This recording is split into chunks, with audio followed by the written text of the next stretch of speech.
अस्सलाम वालेकुम रहमतुल्लाहि व बरकातुहू। अक्सर लोग मुझसे सवाल पूछते हैं कि कैसे पता चलेगा कि किसी पर सिहर यानी ब्लैक मैजिक यानी जादू के असरात हैं, या कोई जिन शैतान हावी है, किसी की नज़र लग गई है, या कोई नॉर्मल बीमारी है, या बिज़नेस में, करियर में, निकाह वगैरह में जो रुकावटें आ रही हैं उसके पीछे सिहर वगैरह ज़िम्मेदारी है, कैसे पता चल सकता है? अक्सर लोगों के सवाल होते हैं। तो इस सिलसिले में जो रहनुमाई मिलती है, नबी सल्लल्लाहु अलैहि वसल्लम का फरमान है कि ख्वाब 3 तरह के होते हैं, एक अल्लाह की तरफ से, एक शैतान की तरफ से, और एक जो बातें ज़हन में घूमती है वो हम लोग ख्वाब में देखते हैं। तो कुछ ख्वाब आते हैं जिस पे माहिरीन की राय है कि उस तरह के ख्वाब के कुछ ख़ास कि कोई उसके मतलब कुछ ख़ास मीनिंग निकलते हैं, जैसे कि फॉर एग्ज़ाम्पल अगर किसी को इन ख्वाबों पर गौर करें, और अगर किसी के साथ भी इस तरह के ख्वाब आते हों, अक्सर आते हों, तो फिर समझ जाएँ कि कुछ मामला है शैतानी टाइप।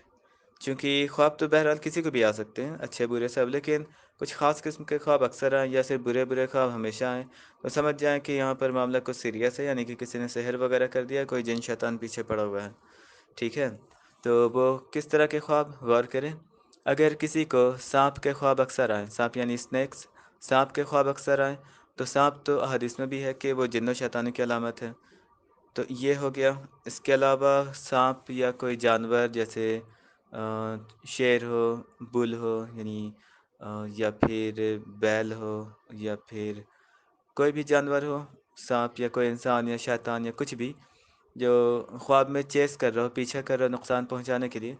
तो ये अमूमन अलामत होती है जिन्नों शैतानों के अलावा साथ-साथ ये अलामत होती है किसी परमानेंट दुश्मन की, यानी कोई आपको चेस कर रहा हो, पीछा कर रहा हो और आपको भागना पड़ रहा हो, तो फिर ये इसी बात की अलामत है कि कोई परमानेंट दुश्मन पीछे पड़ा हुआ है। जिन्नों या इंसानों में से, या ज़्यादा चांसेस होते हैं कि कोई इंसान ही है जो बार-बार सहर करके परेशान कर रहा है, एंड अल्लाह नोज़ बेस्ट। इसके अलावा कोई पानी का ख्वाब अक्सर देखे, जैसे कि नदी, तालाब, कुआँ, बारिश, मछलियाँ, ये अक्सर देखें, तो ये अलामत इस बात की होती है कि सेहर करके उस चीज़ को नदी, तालाब या कुएँ में डाल दिया गया। इसके अलावा अगर कोई गंदी चीज़ों के ख्वाब देखे, जैसे कि टॉयलेट, यूरिन, वहाँ की गंदगी, फिर या फिर गार्बेज या नालियाँ वगैरह ऐसी गंदी चीज़ों के ख्वाब, तो ये अलामत इस बात की होती है कि सेहर करके किसी खबीस शैतान को पीछे लगा दिया गया। इसके अलावा कोई ख्वाब देखे,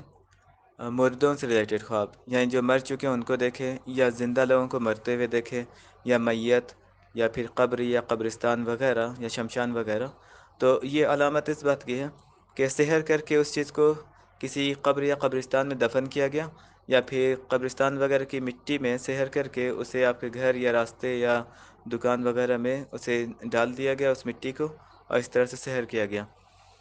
इसके अलावा कोई गोश्त देखे, खून देखे, तो जनरली ये अलामत इस बात की है कि किसी ने सेहर किया शैतान के नाम से जानवर ज़बह करके। तो इसके अलावा कोई ऊंचाई से खुद को गिरते देखे या उड़ते हुए अक्सर देखे, और नॉर्मली उस दिन भर में उसका जहन भी उड़ा उड़ा उसे महसूस हो, डलनेस महसूस हो, तो ये अमूमन इस बात की अलामत होती है कि सेहर करके उस चीज़ को उस सेहर वाली चीज़ को किसी ऊंची जगह रख दिया गया।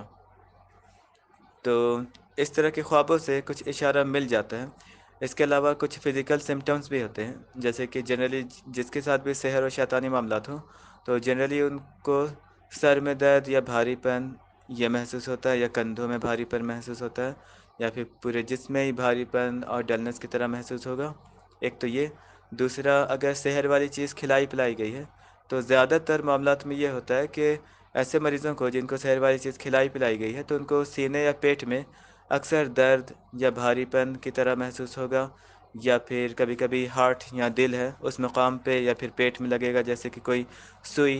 यानी नीडल जैसे कोई चुभो रहा हो, इस तरह से तकलीफ़ होगी।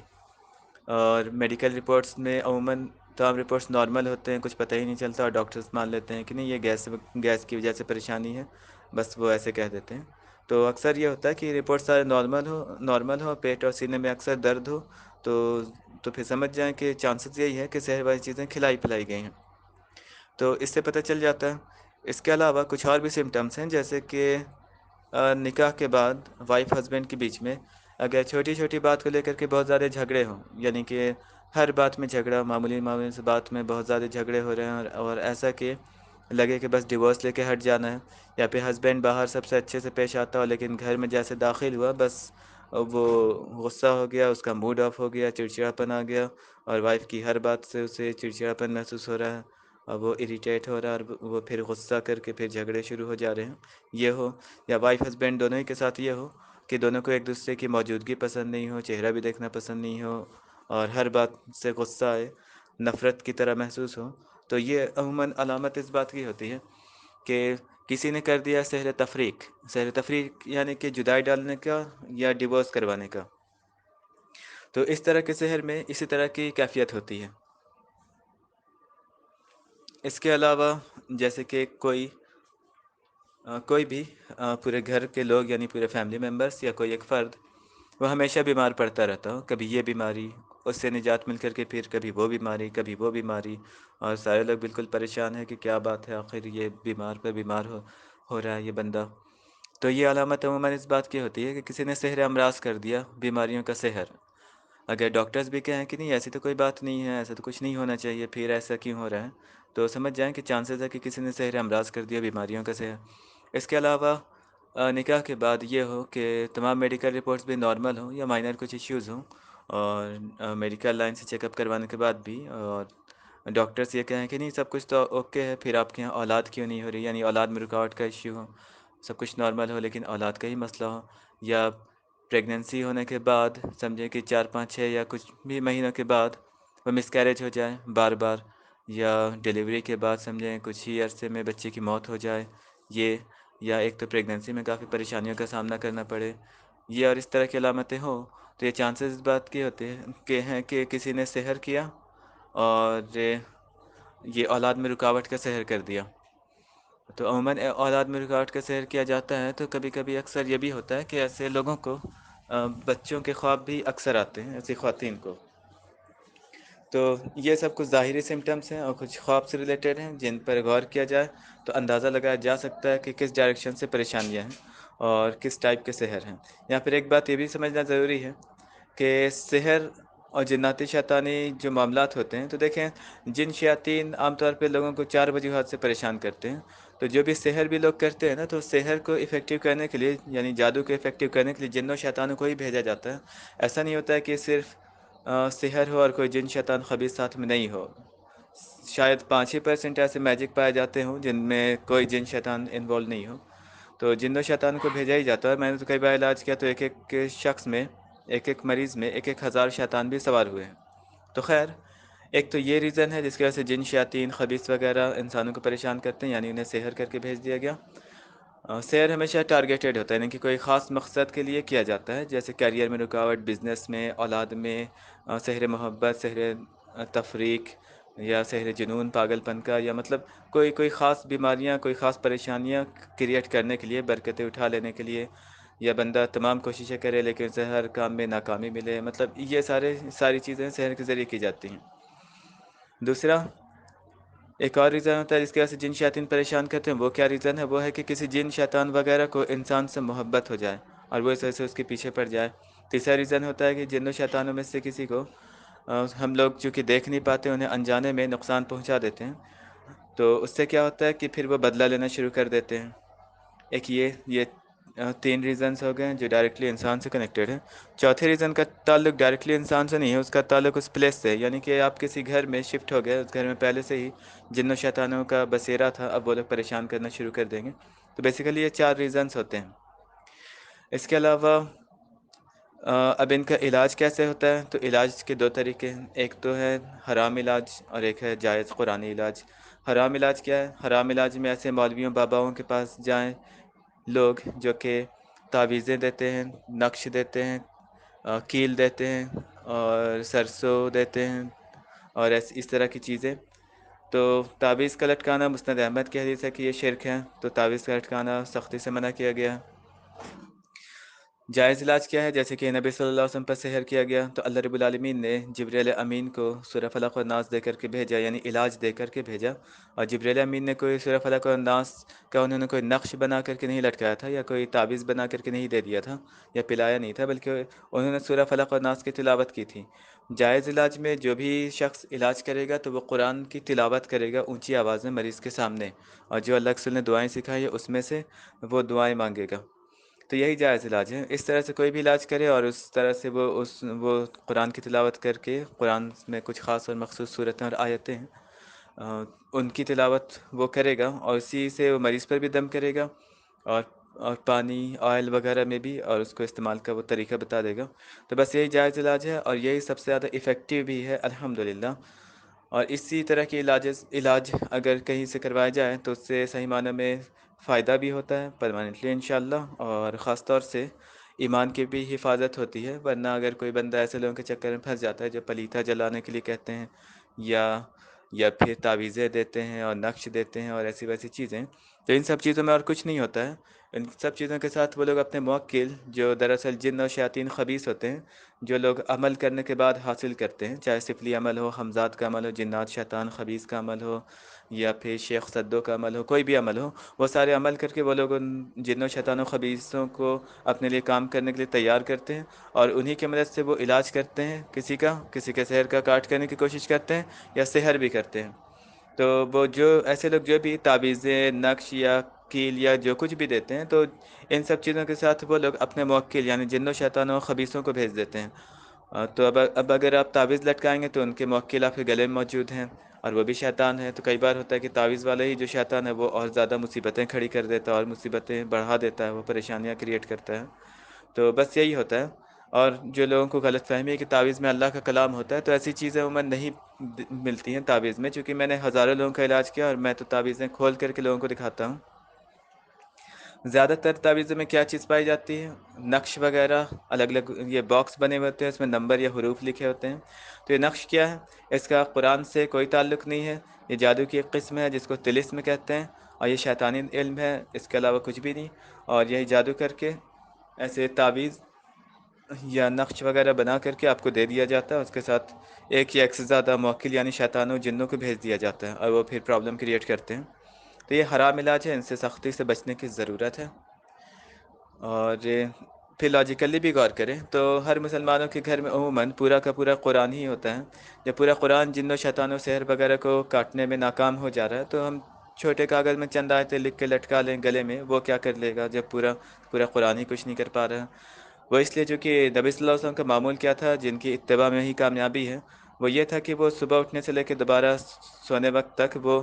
बहुत सारी कुरान की सूरतें, आयतें वो पढ़ते थे। मुख्तलिफ़ मौक़े के लिए वो दुआएँ पढ़ते थे, ज़िक्र अज़कार वो पढ़ते थे। यानी पढ़ने से फ़ायदा होता है, लिख के लटकाने से कोई फ़ायदा नहीं होता। दूसरा, आप देखिए कुरान में अल्लाह ने शहद के बारे में कहा कि शहद यानी हनी में शिफ़ा है। अब कोई बंदा शहद को पिए नहीं, बल्कि उसकी बॉटल को लटका करके घूमे, तो उससे कुछ फ़ायदा नहीं। उसी तरह से कुरान के बारे में भी कहा गया कि कुरान में शिफ़ा है। अब कोई बंदा कुरान को पढ़े नहीं, बल्कि उसको लटका करके घूमे, तो कोई फ़ायदा नहीं उससे भी। तो इसीलिए, और दूसरी बात है कि नबी सल्लल्लाहु अलैहि वसल्लम पर सहर किया गया, तो कोई भी बंदा जितना भी इबादत गुज़ार हो, परहेज़गार हो, नमाज़ी हो, सहर किसी पर भी हो सकता है। ये अल्लाह ताला की तरफ से आज़माइश है और कुछ भी नहीं। तो लेकिन उनका भी इलाज कैसे किया गया? जो इलाज अल्लाह ने नाज़िल किया, तो वही है कुरान की तिलावत से। जायज़ इलाज में कुरान की तिलावत करना है, उसे लिख के लटकाना नहीं है। इसके अलावा जो सबसे मेन बात जो मैंने बता दी, मुस्नद अहमद की हदीस कि अल्लाह के रसूल सल्लल्लाहु अलैहि वसल्लम का फरमान है कि जिसने तावीज़ लटकाई उसने शिर्क किया। तो इतना बड़ा गुनाह है। शिर्क वो गुनाह है कि अगर बगैर तौबा के मौत हो गई तो फिर हमेशा हमेशा के लिए जहन्नुम में जाना होगा। एक शख्स को अल्लाह के रसूल ने देखा कि उसने कोई धागा वगैरह बांधा हुआ था, तो उन्होंने पूछा कि ये तुमने क्यों बांधा हुआ? तो उसने कहा अपनी हिफाजत के लिए, नज़र बद या बीमारी वगैरह से। तो नबी सल्लल्लाहु अलैहि वसल्लम ने जवाब दिया कि इसी हालत में तुम्हारी मौत हो गई तो तुम्हारी कभी निजात नहीं होगी। तो इसीलिए इस तरह के हराम इलाज से सख्ती से परहेज़ करने की ज़रूरत है, और अपने ईमान की हिफाजत ज़रूरी है। और ऐसा हो सकता है, बहुत सारे लोग कहते हैं नहीं हमने तावीज़ पहना, हमारी हमारी ये तकलीफ़ दूर हो गई, वो तकलीफ़ दूर हो गई। तो ये बस वैसा ही है जैसे कि अबू दाऊद की हदीस है कि नबी सल्लल्लाहु अलैहि वसल्लम ने ऐसे हराम इलाज करने वालों के पास, जिन्हें काहिन भी कहते हैं, उनके पास जाने से मना किया। तो एक शख्स ने कहा کہ نہیں اللہ کی قسم جب مجھے سر میں درد ہوتا ہے یا جب مجھے کوئی تکلیف ہوتی ہے تو درد ہوتا ہے تو میں فلاں یہودی کاہن کے پاس جاتا ہوں اور وہ جیسے ہاتھ لگاتا ہے میرے سر میں میری تکلیف دور ہو جاتی ہے۔ تو اس سے اللہ کے رسول نے جواب دیا کہ وہ اس لیے چونکہ شیطان کے چھونے سے تمہیں تکلیف ہوتی ہے، پھر وہ جیسے ہاتھ لگاتا ہے تمہاری تکلیف دور ہو جاتی ہے۔ یعنی یہ شیطانی چال اور کچھ بھی نہیں، ایمان کو برباد کرنے کے لیے۔ اسی لیے بہت سارے ایسے اس طرح کی کے مندر آپ کو مل جائیں گے، ٹیمپلز، اور ایسے مزار اور چرچ اور بہت سارے ایسے فادر، پنڈت وغیرہ جن کے بارے میں مشہور ہے کہ ان کے پاس اگر جائے کوئی بھی بندہ جسے اولاد میں رکاوٹ کا سامنا کرنا پڑ رہا ہے، جسے بزنس وغیرہ کیریئر میں رکاوٹ کا سامنا کرنا پڑ رہا ہے، یا وہ سخت بیمار ہو، وہاں سے آنے کے بعد ان کی تمام مرادیں پوری ہو جاتی ہیں۔ یہ کیسے ہوتا ہے؟ یہ اس طرح سے ہوتا ہے، بس ویسا جیسا کہ حدیث میں بات واضح کر دی گئی، بس سیم چیز یہاں پر بھی ہوتی ہے۔ وہ کیا ہوتا ہے کہ جیسے اگر شیطان کی وجہ سے رکاوٹیں ہیں، یعنی شیطان نے اولاد میں رکاوٹ ڈالا ہوا ہے، یعنی کہ وہ چونکہ جو بھی ہوتا ہے اللہ کی مرضی سے ہی ہوتا ہے، اور اللہ نے جس کو جو اختیار دیا ہے اللہ آزمائش میں ڈالتا ہے، تو اس کو اللہ نے جو اختیار دیا ہے وہ اللہ کی مرضی سے ہی، ایسا نہیں کہ وہ شیطان اپنی مرضی سے کچھ بھی یا کوئی بھی کسی کو نقصان پہنچا سکتا ہے، ایسا کچھ بھی نہیں ہے۔ جو اللہ نے ایک نظام بنایا اسی کے مطابق تمام چیزیں ہوتی ہیں۔ تو بہرحال وہ شیطان آیا، اگر سحر کر کے بھیجا گیا اور وہ کسی کے وہ رکاوٹ ڈال رہا ہے اولاد میں یا کیریئر میں یا بزنس میں یا کسی بھی چیز میں یا ایجوکیشن میں، تو پھر ہوتا کیا ہے نا کہ لوگ آتے ہیں ایسے لوگوں کے پاس اور کہتے ہیں کہ آپ جائیں فلاں مندر میں یا فلاں مزار میں جائیں یا اس فادر کے پاس جائیں، آپ کو کوئی یہ نہیں کہہ رہا کہ آپ اپنے ریلیجن کو چھوڑ دیں، وہاں ایک بار گھوم کر کے آنے میں کیا جاتا ہے، اس سے تو آپ کا ایمان نہیں برباد ہوگا، جانے میں کیا دقت ہے؟ تو لوگ سوچتے ہیں ہاں ایک بار گھوم کر کے آنے میں پریشانی کیا ہے؟ تو پھر ہوتا کیا نا کہ جب وہ بندہ ایسی جگہ پہ جانے لگتا ہے تو پھر شیطان یہ دیکھتا ہے کہ میں جیسے رکاوٹ ڈالا ہوں اولاد میں یا اس کے کام دھندے میں یعنی بزنس وغیرہ میں، تو مال وغیرہ میں، تو پھر ابھی تو یہ ایسی جگہ جا رہا ہے، اگر میں اسے چھوڑ کے ہٹ جاتا ہوں تو پھر اس کا یقیناً اس کے دل میں یہ بات بیٹھ جائے گی کہ اس مقام پہ یعنی اس مندر میں یا اس مزار میں یا اس چرچ میں یا اس فادر یا اس پنڈت یا اس بابا میں اتنی صلاحیت ہے یا اس میں کوئی ایسی خاص بات تو ضرور ہے کہ وہاں سے آنے کے بعد میری یہ پریشانی دور ہو گئی یا میری مرادیں پوری ہو گئی۔ تو اس طرح کی شیطانی چالیں ہوتی ہیں، اور چونکہ جو لوگ علم نہیں رکھتے ہیں وہ اس طرح سے دھوکہ کھا جاتے ہیں۔ تو بہرحال باتیں تو اور بھی ہیں، لیکن اتنا سمجھنے کے لیے کافی ہونا چاہیے۔ اسی لیے ہمیشہ جو حلال اور جائز علاج ہے اس پر فوکس کرنا چاہیے، حرام سے آپ کو فائدہ ہو نقصان ہو اس پر دھیان نہیں دینا ہے، کیونکہ اگر آپ کو بھوک بھی لگ جائے، آپ جو حرام چیزیں وہ بھی کھا لیں، جیسے کہ ڈاگز یا پگز بھی آپ کھا لیں، تو آپ کی بھوک مٹ جائے گی، لیکن وہ بہرحال حرام ہے، فائدہ ضرور ہوگا آپ کو لیکن وہ حرام ہے۔ تو اسی طرح سے ہو سکتا ہے تعویذ سے اور ایسے حرام علاجوں سے آپ کو فائدہ ہو جائے، لیکن ظاہر سی بات ہے کہ وہ چیزیں حرام ہی نہیں بلکہ وہ شرک کے لیول تک پہنچ جاتی ہیں اور پوری طرح سے حرام ہے، تو ان سے سختی سے پرہیز کرنے کی ضرورت ہے۔ اور اللہ رب العالمین سے دعا ہے کہ اللہ تمام لوگوں کی کو ہدایت دے اور صراط مستقیم پر چلنے کی توفیق عنایت فرمائے اور حال پر رحم و کرم کا معاملہ کرے۔ والسلام علیکم ورحمۃ اللہ وبرکاتہ، اینڈ اللہ نوز بیسٹ۔ اگر کوئی کنفیوژن ہے یا کوئی سوال وغیرہ تو پھر مجھ سے پوچھا جا سکتا ہے، اور میرا کانٹیکٹ نمبر ہے نوٹ کر سکتے ہیں، جیسے کہ یہ ہے ایک نمبر +91 777 630 700 12۔ ایک اور نمبر ہے +91 82 71 84 55 12۔ اس کے علاوہ یہ بھی ایک نمبر نوٹ کر لیں، +91 90 313 77 461۔ لہٰذا اگر کوئی بھی سوالات ہو اس سے متعلق، چونکہ جو میں نے یہ جو میسج میں نے ریکارڈ کیا، کئی بار ہوتا ہے کہ لوگ اسے فارورڈ کر دیتے ہیں، تو جن لوگوں کو میں نے ڈائریکٹلی یہ میسج میں نے سینڈ کیا ہوا ہے تو انہیں کوئی کنفیوژن ہوتا ہے تو ان سے سوال پوچھ سکتے ہیں، لیکن جن کو وہ لوگ فارورڈ کرتے ہیں تو ان کے پاس تو میرا نمبر ہوتا ہے نہیں، لہٰذا ان کے دل میں کوئی اگر سوال اٹھتا بھی ہے یا کوئی کنفیوژن ہے تو وہ پوچھ نہیں پاتے ہیں، تو اسی لیے میں نے اپنا نمبر دے دیا ہے، جو بھی چاہیں اس میں کانٹیکٹ کر سکتے ہیں، کوئی بھی کنفیوژن ہو تو پوچھ سکتے ہیں، چونکہ یہ بیماری اس طرح کی مصیبتیں بہت عام ہو چکی ہیں، اور سب سے بڑی پریشانی یہ ہے کہ لوگ لا علمی کی وجہ سے اپنے ایمان کا ہی سودا کر رہے ہیں اور ایسے حرام علاجوں میں پھنستے جا رہے ہیں. اس سے ہو یہ رہا ہے کہ ایک تو ان کا ایمان بھی برباد ہو رہا ہے اور وہ اکثر لوگ دلدل میں پھنستے جا رہے ہیں. تو خیر، اللہ تمام لوگوں کے حال پر رحم و کرم کا معاملہ کرے اور صراط مستقیم پر چلنے کی توفیق عنایت فرمائے اور تمام طرح کی مشکلات، بیماریوں، پریشانیوں وغیرہ سے محفوظ رکھے اور دنیا اور آخرت دونوں کی کامیابیاں خوشیاں عنایت فرمائے. آمین. والسلام علیکم ورحمۃ اللہ وبرکاتہ.